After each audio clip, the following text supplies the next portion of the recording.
আমি এসেছিলাম গতকাল পরশু, দেখি নাই আসলে চেয়ারে বসিয়ে রেখেছে। এইটা তো আসলে রিমান্ড না। হ্যাঁ, আমি কালকে এসে দেখি যে চোর চেয়ারে বসে আছে, খুবই সারপ্রাইজ হয়ে গেছি আমি। 38 ভরি গোল্ড, ডায়মন্ডেরও কিছু জুয়েলারি ছিল, এটার বাইরে আর 29টা ওয়াচ, আর টাকা ছিল 6 লাখ টাকা। মূল কারণ আজকে আবার আমি 3 দিনের রিমান্ড পেয়েছি। সো ওর ওয়াইফকে যে গোল্ডগুলো সেল করে এবং তার শ্বশুর এসে বলেছে এই হচ্ছে আসল সব কিছুর মূলে কালপ্রিট, এবং যে গয়নাগুলো আসলে ও যেসব দোকানে দোকানে সেল করে ওইটারও তো খোঁজ পাওয়া গেছে 2টা। সো এই মহিলাটা একটা বাচ্চা কোলে নিয়ে থাকে, সো সিম্প্যাথি গেইন করার জন্য এটা হচ্ছে তাদের টেকনিক।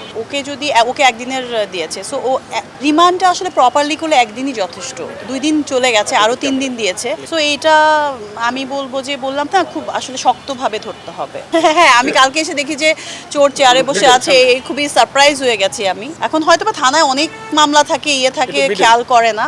আমি মানে এটাতে একটু শকড হয়েছে যে কি ব্যাপার, চোর চেয়ারে কেন বসে আছে থানার ভেতরে। এটা আমার কাছে রিমান্ডের ইয়েতে আসছে, এটা আমি একটু অবাক হয়েছি আর কি। ও আর ওর ওয়াইফ হচ্ছে এটার মূল ইয়ে। ও একাই আমার বাসায় গ্রিল কেটে ঢুকেছে, তারপরে ব্যাগটা নিয়ে বের হচ্ছে, ওইটার সিসিটিভি ফুটেজে ক্লিয়ার আছে। এখন ও 2-3 বার স্বীকার করেছে, তারপর আবার ওর বইয়ের সাথে কথা বলার পর থেকে ও বলছে যে এটা আমি না, ভালো মতো দেখেন। এটাও স্বীকার করেছে যে আপনাদের বাসায় চুরি করার পর থেকে পরে আমি হেয়ার কাট করে চুল আরও ছোট করে ফেলছি, বা সেই আছে না লুক চেঞ্জ করার হয়তো বা ট্রাই করেছে।